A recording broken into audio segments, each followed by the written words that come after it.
everybody. Welcome back to the show, Science Dispatch, episode 33. My name is Cameron English. I am your host, as always, joined again, as I usually am, by Dr. Chuck Dinerstein, Director of Medicine at the American Council on Science and Health. Chuck, what's going on this lovely afternoon? It's a winter day on the sound of Long Island, so it's a little gray, but I'll take it. All good. There you go, man. Just to think of it as a reprieve from the inevitable heat that's coming very, very soon. Yeah. Thank God it's not 75 outside. Oh gosh, 75. I don't know how you would tolerate that. Now, meanwhile, you people are the ones that got all the rain. Oh, speaking of which, I've never had this happen to me, by the way, because I'm in California and we have earthquakes. That's our natural hell. We don't have tornadoes or floods or anything. I was coming home from a church event the other day, and I'm driving down the road, and there's 4 feet of water up to the crosswalk button that you press in order to cross the street. So, oh my God, my California brain couldn't quite process. So I'm like, okay, well, I have to do an illegal U-turn here. But that was flooded too. So I had to drive backwards down the wrong direction on the street and then call 911 because there was a car stuck in the. Yeah, anyways, strange times out here on the West Coast. It's unbelievable. I would have to say on the earthquake part, when in my wasted youth, when I was still living in California, I did go through an earthquake, and there's nothing better than going through an earthquake on, and this will age me, a waterbed. Did you have a lava lamp next to that waterbed? I don't remember. So probably. Yeah. Yeah. It's funny. I've and you probably remember this, but the earthquake in San Francisco in the late 1980s, where the Bay Bridge separated, so you had cars falling off of the upper level of the bridge. That's yes. Quite traumatizing. But you get used to that if you live through like something like that. But with flooding, that's a new ballgame for me, at least in Northern California. Anyways, we're done with our Earth science lesson for the day.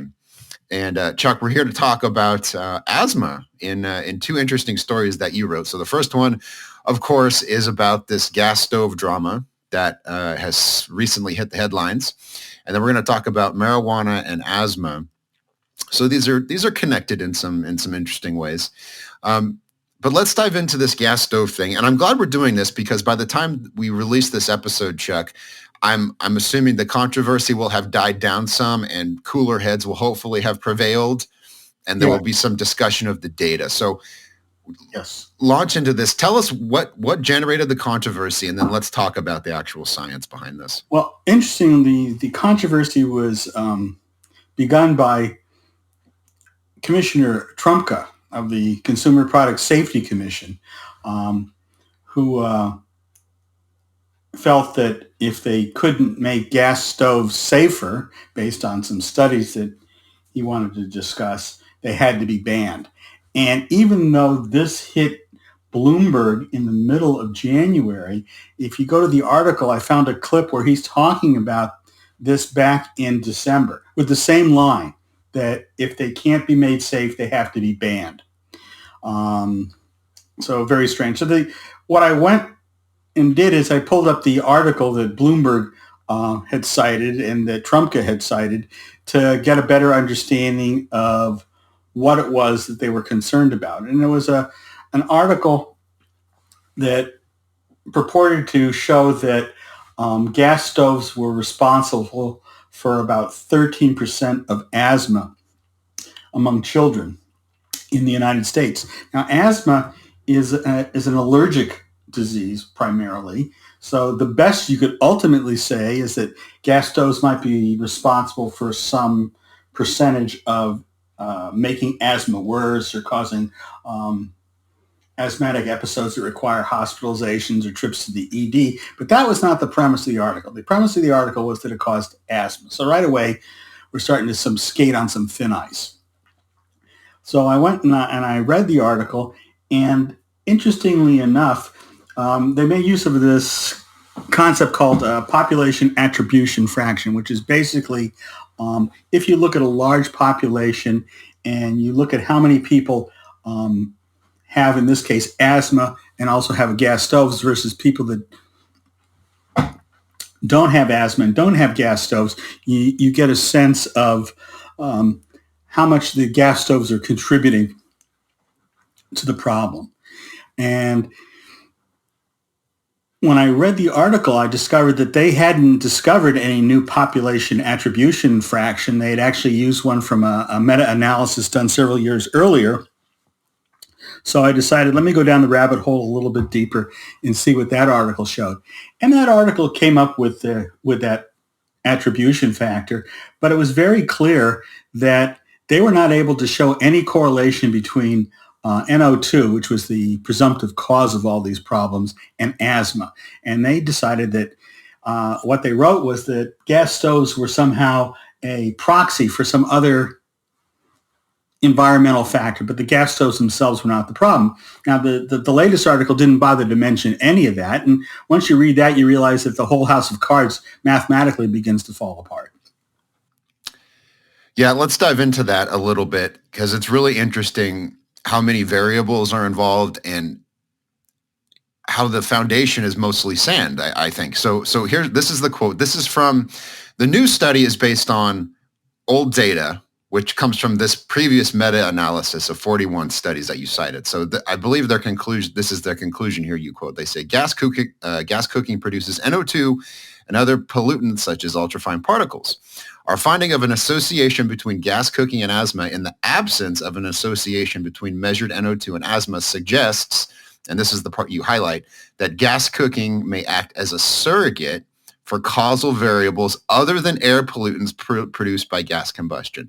So in other words, the study that really gave us the data that generated the controversy is saying, we actually didn't find an association between these two things. Yes. Now, and here's an interesting aside. I was not the only one to dig back to find that article. And the gentleman who wrote the article came out and said, oh, no, that's not what we found. What we found was that that the presence of gas stoves did increase the incidence of asthma, which was another finding in his study. But he somehow fails to mention his conclusion in any of his rebuttal arguments that he's been making. So there's a lot going on among the scientific community in terms of being politically correct about their pollutants there. A couple other things we can mention, and then I want to go back to this population attributable fraction and talk about the sort of mythical Mathmagic that gave us that result. But you cite a 2001 study in the AAP's journal, Pediatrics, and they say 44% of asthma was due to residential risk factors, but gas cooking and heating either wasn't mentioned or or they weren't significant contributors. So that's important. I haven't seen that in any of the news stories I looked up. Right. How you cook makes a difference. The ventilation, are you using a fan on your stove and so forth? There's all of these variables. And then, of course, there's things like smoking and secondhand smoke and all of the other behavioral factors that contribute to asthma and so forth. So this data is really messy, and there doesn't seem to be a clear-cut association in the way that people are exposed to these pollutants from gas stoves, right? Like if you do a certain kind of a study, you can show that there clearly is an association between asthma and NO2, for example, but the conditions that people are cooking in might not be, and they probably aren't similar to the conditions in your study. So do you have any thoughts about just all of these different variables? Yeah, I mean, the bottom line is that there's a huge number of variables that go into figuring out this problem. But what we can say for sure is that probably the biggest drivers are a parental atopy, which is a predisposition to allergic reactions, an increased sensitivity to allergens. That's probably the biggest driver, is a genetic component. And then depending on where you live is what allergens you ultimately get exposed to. And at that point, it starts to become clear how gas stoves may be a proxy for other factors in the built environment. Gas stoves are relatively inexpensive to put into apartment buildings that may not be as ventilated as necessary. Gas stoves are easily put into low-cost housing, which is often co-located next to highways, which have their own allergens floating around from the traffic. So there's any number of ways that there are other factors that can't be easily subtracted out to find these things. Now, and the other interesting thing that I find about this is that more and more of these studies piggyback upon older surveys and older data sets because it's far too expensive to do a study, prospective study looking at what causes asthma. It'll take too long to do. So the researchers probably have a vested interest in getting some results out now for their CV, not leaving it to the next generation of researchers to publish the results. And then these are very expensive studies to do. So we kind of just make use of the data we have. That's why these meta-analyses don't really have any great data on how many people have gas stoves and how many people heat with gas and so on and so forth. Right. So we're dealing with very, very messy data here. And I want to stress this doesn't mean there is no association or that, you should turn on your gas stove and inhale as deeply as you can. Right. No one is saying that. It's just a matter of dose and exposure. It always comes back to those two things, right? When you're trying to understand your risk of something, right? It's like, how much are you taking it in for how long are you taking it in? That's really fundamentally what you need to know. And it doesn't sound like we can really get at those variables with these sort of epidemiological studies, because you can say, well, this percentage of children has asthma in this particular, geographic area. And then there's this many people with gas stoves or gas heaters. And that's basically as granular as you can get, which is to say not very granular at all. Right. You wind up with an ecological population-based study, which is very good at suggesting areas to study and very bad at showing causality. Right. So this, as we talked about before, this is sort of like, this is how you establish that there's something that might be worth investigating further. This is not the stuff that should make headlines. This is not the stuff that should be the justification for any policy, banning or, ignoring gas stoves or whatever. It's just not, that's not the kind of data you need. I do want to talk briefly about the media response and the political response. Of course, all the politicians, and we talked about this with Barbara Billauer on a recent episode, where no matter what the issue is, Team Red says these things, Team Blue says these things, and what you say determines how close you align with one of those teams. It's always very frustrating. And the media sort of gets in on this too, Chuck. So for example, I saw a story by the website Vox, and to their credit, my experience with Vox is that they will actually look at the relevant data. They still miss the target. Sometimes they shoot themselves in the face, but they're at least starting with the right observation. So they looked at the same studies you did and they quoted the conclusions, but critically they overlooked the major flaws, like, oh yeah, this data is from another study and that data isn't particularly helpful. So Vox got the closest to actually discussing what was relevant. But their primary concern was defending the Biden administration and saying, well, the president didn't say they're banning this, and this commission is independent, and the White House, doesn't take what they say as gospel and so on, right? So that was their focus. And then I saw some articles, like with CNN or CNBC, they would have a bona fide expert on there. I saw one with a pediatrician from the Harvard School of Public Health.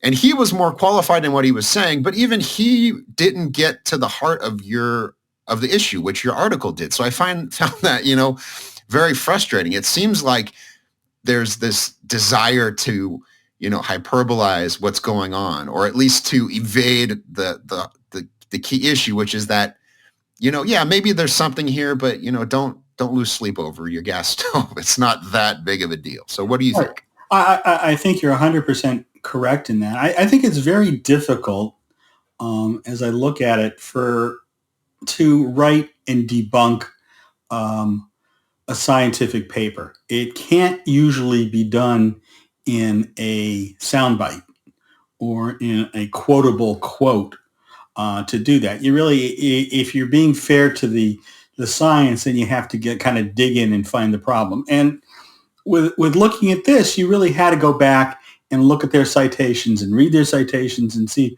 what was going on. That's why I ended by saying that, at least from the point of view of our political leadership, they need to be able to do something more than get a briefing on something or read the abstract and say, okay, now let's go regulate. They need to be able to have the ability to read the science themselves. And if they're not able to do that, then to get somebody that can come in and can spend an hour walking them through what it is that they're seeking to resolve. I think that they're not meeting their fiduciary requirement to the people that put them in office. And I think that remains a problem. The media does this because, come on, that's the nature of the media beast. They like doing that. In fact, once it gets going, it will take on a life of its own. One of the nice pieces I saw this week was the conspiracy by Big Gas to keep gas stoves, because if you had a gas stove, then you were more than likely to have gas heat, and that's where they made their money. So this was, all once again, just a conspiracy to ruin our health and take our money. Yes. Yeah. The big gas conspiracy, gas stoves are a loss leader in order to really hook you on big gases, heating appliances. Yes. I don't know. Okay. One final thing I want to mention, then we can talk about pot and asthma. It seems to me, Chuck, and tell me if you disagree with this, that everybody sort of has an incentive to keep the fear mongering alive. So you just mentioned the media, they get clicks, which means ad revenue when there's a scary story that they can report to their readers or their viewers or what have you. All of the nonprofit groups that work in public health, I call them the body part groups, American Lung, American Heart, American Cancer, so forth, right? These groups, and I'm not saying you can dismiss their conclusions out of hand because of this, but they have an incentive to keep this discussion in the headlines because then they get funding to do more campaigns and to do more research and so forth. Because most of these groups get some public money from federal agencies that look at these issues. And the federal agencies have an incentive to support what these groups say publicly because they get more funding from Congress. And then the politicians, of course, they have an incentive to keep this going or to deny it outright because that's what their constituents are going to respond to, right? So everybody in this discussion has some incentive to keep fighting about it in some capacity because there's a financial or political benefit in doing so. So before we move on, give me your final take on that. Absolutely true. I mean, I started by quoting the two politicians that I thought were the most interesting. Senator Booker, who got the ball rolling by sending a letter to the CPSC asking them to get in there and regulate gas stoves based on what he had been told. So that we have that because he can garner headlines from that and he can move himself up into the Democratic leadership with these kinds of things. And then, of course, the eminently quotable Governor DeSantis of Florida, who actually, I'm sure I'm going to get in trouble saying this, but I'll say it anyway, took a page out of President Trump's playbook, and after making a political stand against gas stoves, launched a line of "Don't Tread on Florida" aprons on his campaign website, which immediately sold out. So he took advantage of the moment to increase his campaign coffers. The new influencers of our planet. Yeah, it's wild. And I knew this is kind of cynical of me, but you almost have to admire that sort of gusto that what you're going to do here is I'm going to sell some aprons. I would hasten to say that this is not isolated to the Republican side of the aisle. Congressman Klinziger was selling autographed copies of the January 6th report. It's a whole new line of products that we can purchase. Yeah. There's an insurrection. Sign up for my newsletter. It's really funny that goes on. But there you go. I hope that gives people at least a little bit of grounding so they can approach this with a little more information instead of being bamboozled by whoever's got something to gain from this controversy. Now, speaking of controversy, Chuck, pot may contribute to asthma And we're sort of dealing with the same issues, right? We're looking at ecologic data. This is heavily political because you're talking about, a recently decriminalized drug in a lot of places. So tell us about this. Well, this is a study looking at whether there's been a change in the prevalence of asthma in a pediatric population with the institution of legalization of marijuana for medical uses or for recreational uses. And so they made use of the National Survey of Children's Health and compared the prevalence of asthma as self-reported in that study. They matched it up with how their states had changed their marijuana laws. And what they found was that across the board, the prevalence of pediatric asthma has decreased over the time frame, about a 12% reduction between 2011 and 2019. But there were areas where asthma increased, and those increases were in areas where marijuana had been legalized to some degree, to a small extent where the laws had changed in terms of medical marijuana, but to a larger extent in the states where recreational marijuana laws had been enacted. They found that it came across all ethnicities, and that when you looked at it in terms of age, it was the 12 to 17-year-old group that seemed to have a higher incidence of asthma in the states that were allowing for cannabis. So while they at least acknowledged it was an exploratory study and you couldn't draw any conclusions, they suggested that legalization of adult cannabis use may be related to increasing asthma prevalence. And so that raises the specter of how that might be. And there would be two possible reasons for that. First would be secondhand cannabis smoke, which I have a problem seeing happening, though I suppose it can. And the other interesting fact I found was that across the U.S., the general U.S. population, about 17% of the population smoke. When you look strictly at people with asthma, that incidence rises to 21%. You think about that for a minute. People with asthma smoke more tobacco than people without. What lunacy is that? But given that lunacy, and then when you start looking at the 12 to 17 age group where the increase was, things start to become a little clearer that maybe what you're actually seeing is that the 12 to 17-year-olds are vaping pot or smoking pot because that's the age when everybody wants to experiment and find out what's going on. Okay, so a couple of things to talk about here. And I have to, full disclosure here, I hate marijuana culture. I'm a pretty conservative religious guy, not politically necessarily, but just a reserve, So I have a strong desire for this study to be correct. Fair enough. But that said, I'm going to do what we try to tell other people to do and say, let's look at the numbers. So one thing you point out here, which I thought was very, very helpful, is you say in this study you're talking about, there was no adjustment for cigarette smoking, a critical driver of respiratory disease, as everybody well knows. And we have no information on whether cannabis was smoked, vaped, or ingested.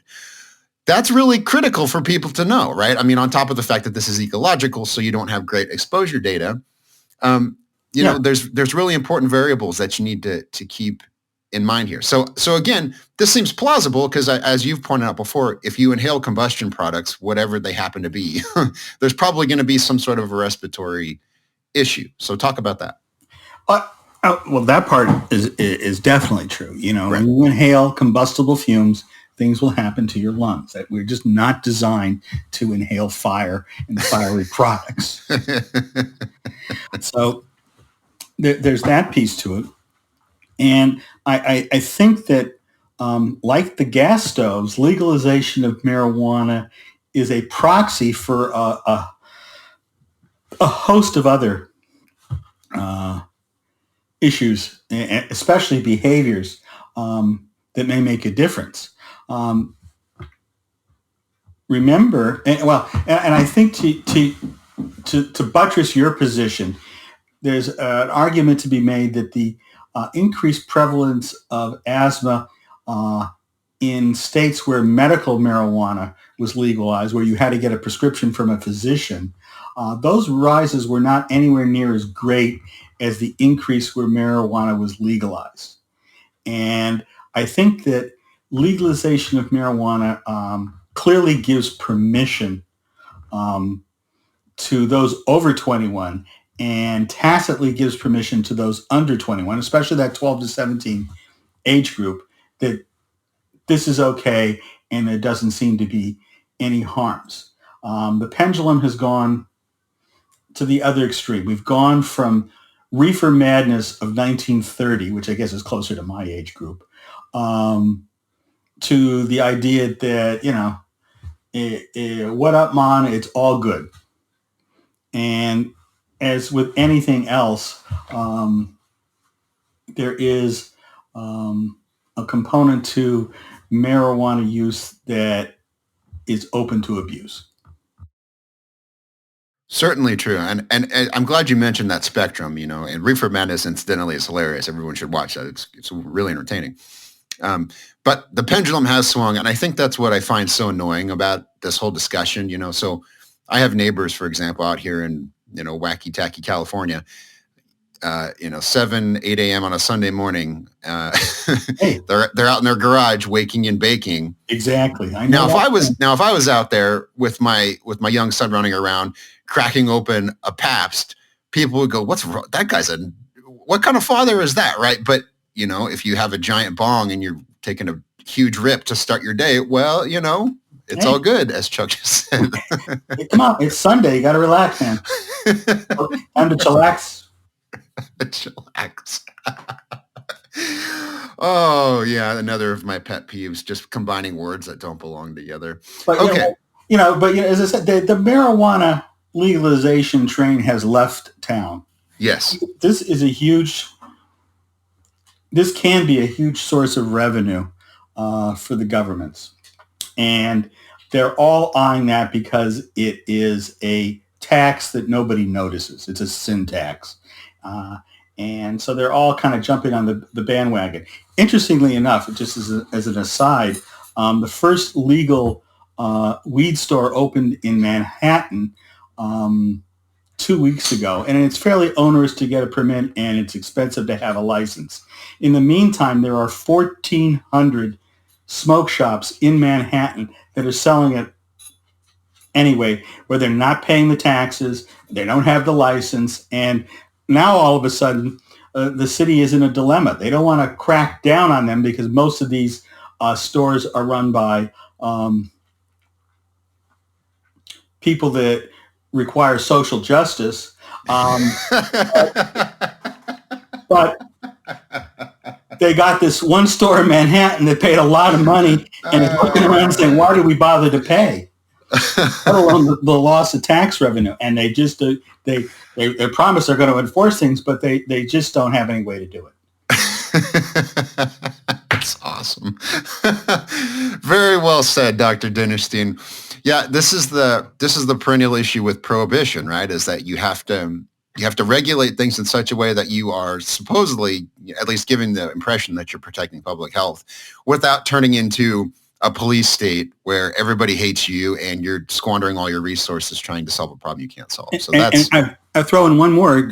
Your home state, California, Colorado, Washington. It is very difficult to set the right price point for the legal marijuana based on tax, because they don't want to make the tax so high that they price themselves out of the market and the black market takes over and continues selling with abandon. Because in none of these states is what would now be the gray market gone by any stretch of imagination, because like buying cigarettes on the reservation, there's no taxes on it, so they're less expensive. Mm-hmm.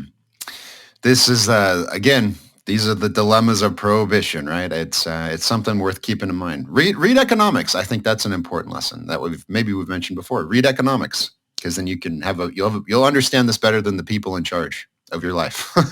Okay. So I think always, Chuck, the takeaway just seems to be slow down when you see things in the headlines. Do your best to look at the data, or at least reach out to someone. Like, you can email us at ACSH, and we can help explain these things, right? But let cooler heads prevail. I think that's just the best thing we can tell people. Yep. Fair enough. All right. Well, that's going to do it for us. Thank you for joining us as always. If you want to get these stories we talk about, go to our website, acsh.org, click on the subscribe tab up top, punch in your email address, and that'll put you on our Science Dispatch newsletter. We'll send you the stories we publish. And then when you come to the show, you're going to know what we're talking about. So you'll get a little bit more out of it. And with that, we will see you next week for episode 34 of the Science Dispatch podcast. We'll see you then.